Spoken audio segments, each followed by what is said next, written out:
మీ voice disturb అవుతుంది sir. ఒకసారి D Lakshminarayana గారి దగ్గరికి వెళ్దాం. లక్ష్మీనారాయణ గారు ఇంజనీర్స్ ఫోరం ఎవరైతే ఉన్నారో కన్వీనర్ లక్ష్మీనారాయణ గారు ప్రస్తుతం ఏదైతే ఉన్నదో తొమ్మిడిహట్టి ప్రాంతం నుండి కేవలం తన సొంత లాభాల గురించి కాళేశ్వరంను మెడిగడ్డ వరకు నిర్మించారని చెప్తున్నారు. కూలిపోవడానికి కుంగిపోవడానికి చాలా భేదం ఉన్నది. కూలిపోవడం అనేది మొత్తం కంప్లీట్గా డెమలిష్ అయిపోవడం, కుంగిపోవడం అనేది దాంట్లో సంబంధించింది. అది అక్కడ కొంత మటుకు లోపల అంటే ఇంకిపోయినట్టుగా ఉంటుంది, ఇంకోటి చీలిపోయిందని చెప్తున్నారు. దాన్ని ఒక్కసారి కనుక చూస్తే ఏ కన్సోర్టియం అయితే ఉన్నదో ఆ కన్సోర్టియం వారి మీద గ్యారంటీ ఉంటుంది కాబట్టి ఆ ఎవరైతే కన్సోర్టియంగా ఉన్నారో ఎల్ఎన్టీ కానివ్వండి, మెగా ఇంజనీరింగ్ కానివ్వండి, అనేక సంస్థలు ఎవరైతే ఉన్నారో వారికే ఆ బాధ్యతలు ఉంటాయి. కానీ వాళ్ళు ఆ బాధ్యతలను తప్పించుకొని ఈరోజు ఇన్ని లక్షలని చెప్తున్నారు. అసలు ఆ కోర్టు అసలు ఆ ప్రాజెక్టు వ్యయం ఎంత, దాన్ని వచ్చిందెంత, ఇప్పుడు ఆ అనేక 38 మంది ఇంజనీర్లు కానివ్వండి, అనేక ఏదైతే సంస్థలకు సంబంధించిన అనేక వారి మీద విచారణ జరిపిన పీసీ ఘోష్ కమిషన్ నివేదిక సమర్పించింది. ఆ రాహుల్ బొజ్జా, నవిల్ మిట్టల్, అలాగే ఆ తిరుపతి అని రేపైతే ఆ నివేదికను ప్రభుత్వానికి పరిశీలించిన తర్వాత దాన్ని చెప్తారు. ఈ విషయంపై as a engineers forum state కన్వీనర్గా మీరు దీన్ని ఎలా విశ్లేషిస్తారు? రేపు రాబోయే కాలంలో బీఆర్ఎస్ పార్టీ కాంగ్రెస్ పార్టీ మధ్య జరుగుతున్న ఈ రచ్చ ఎంతవరకు సద్దమనిగే అవకాశం ఉన్నదని మీరు భావిస్తున్నారు సార్? హలో, వినపడుతుందా అండి? సార్ ఎస్ సార్, నా వీవు కనపడతలేదు మీ దానిలో. ఎస్ సార్, అదే మాకు కానీ కాకపోతే మీరు ఆడియోలో చాలా బాగా వినిపిస్తుంది సార్, మీరు మాట్లాడొచ్చు లక్ష్మీనారాయణ గారు. అయితే మీకు ప్యానెల్లో ఉన్న అందరికీ నమస్కారాలు. Please sir. గమనించవలసింది ఏంటంటే కాళేశ్వరం అనేది అది కొత్త ప్రాజెక్ట్ కాదు, కేసీఆర్ సృష్టించిన ప్రాజెక్ట్ కాదు. అంతకుముందు ప్రాణాయిత చేయగల ఇది తెలంగాణ వచ్చే వరకే 20% పని కంప్లీట్ అయింది 28 ప్యాకేజీలలో. అందులో మార్పు జరిగింది ఏంటంటే తుమ్మిడేటి నుంచి ఎల్లంపల్లికి చేపట్టవలసింది మేడిగడ్డ నుండి ఎల్లంపల్లికి చేపట్టిండ్రు, అక్కడ మార్పు జరిగింది అంతే. మిగతా ఎల్లంపల్లి నుంచి చివరి వరకు ఎక్కడ మార్పు లేదు. కాకుంటే బ్యారేజ్ల స్టోరేజ్ మార్చిర్రు అక్కడక్కడ. అంటే ఇప్పుడు ఏదైనా ఇప్పుడు దాదాపు మన మలాన సాగర్ అనుకోండి, అది 1.5 TMs ఉండే, అది 50 TMs చేసిరు. తర్వాత కేసీఆర్ ఫామ్ హౌస్ పక్క పంట ఉన్న కొండపోచమ్మ సాగరు, అది ఓన్లీ 1 TMs ఉండే, 15 TMs చేసిరు. ఇట్లా అన్నపూర్ణ సాగర్ అంటే అనంత సాగరు, అది కూడా అంతే 1.7 TMs ఉండే, అది కూడా అట్లే చేసిండ్రు. తర్వాత రంగనాథ్ సాగర్ కూడా 1.2 ఉండే, అది కూడా 3.5 TMs చేసిండు, 3 TMs.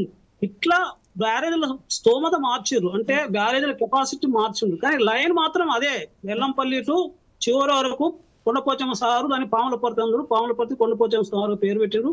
సరే, కేసీఆర్ ఏ కారణం వల్ల అన్ని దేవుళ్ళ పేరు పెట్టిండ్రు ప్రాజెక్టుల మీద. మరి ప్రజలు తిట్టకుండానేమో కావచ్చు, ఆయనకే తెలవాలి కేసీఆర్.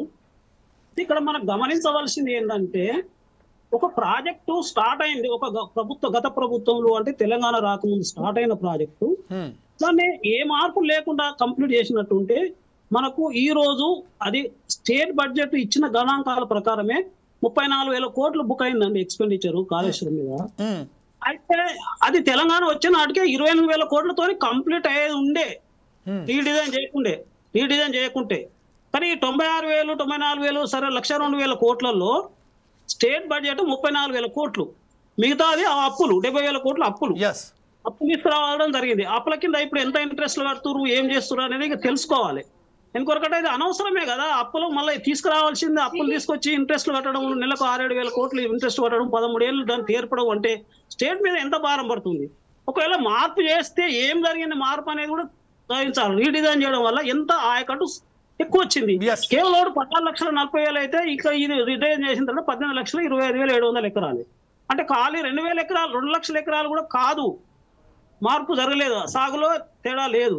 కాబట్టి అదే కాస్ట్ లో చూసుకుంటే ఏంది, దాదాపు తెలంగాణ వచ్చే వరకే అది 28,000 కోట్లు, మాక్సిమం 30,000 కోట్లు, సరే 35,000 కోట్లు అనుకుందాం, అది కంప్లీట్ అయ్యేది ఉండే. అంటే కానీ స్టేట్ బడ్జెట్ తోనే అవుతుండే.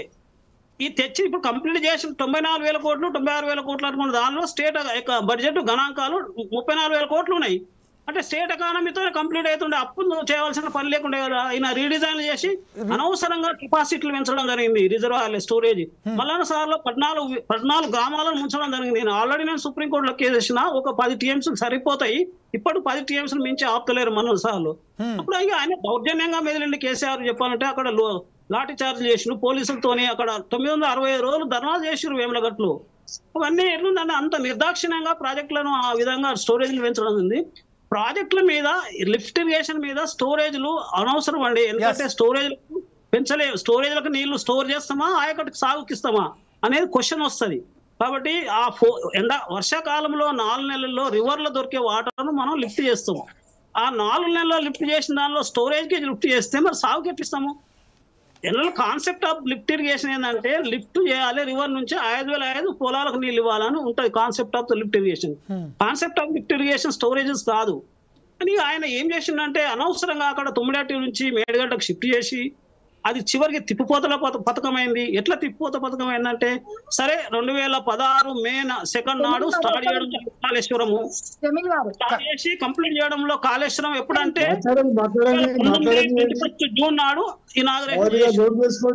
దాదాపు 3-4 ఏళ్ల కాలంలో ఇయర్లీ లిఫ్ట్ చేసింది ఎంత 40 TMCలు కూడా లిఫ్ట్ చేయలేదు సంవత్సరానికి.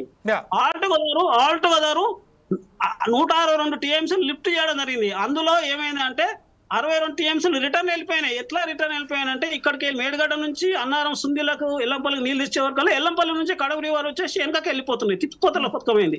ప్రతి సంవత్సరం ఆ విధంగా జరిగింది 4 సంవత్సరాలు. అంటే 2019 నుంచి స్టార్ట్ చేసిన ప్రాజెక్ట్ నుంచి మొన్న 21 అక్టోబర్ 2023 వరకు జరిగిన ఫెయిల్ అయింది కాళేశ్వరం. ఆల్రెడీ పంపలు మునిపోయినా 23 అనుకున్నా కూడా అంతా లిఫ్ట్ చేసింది 160 TMCలలో 60 TMCలు రిటర్న్ వెళ్ళిపోయినాయి.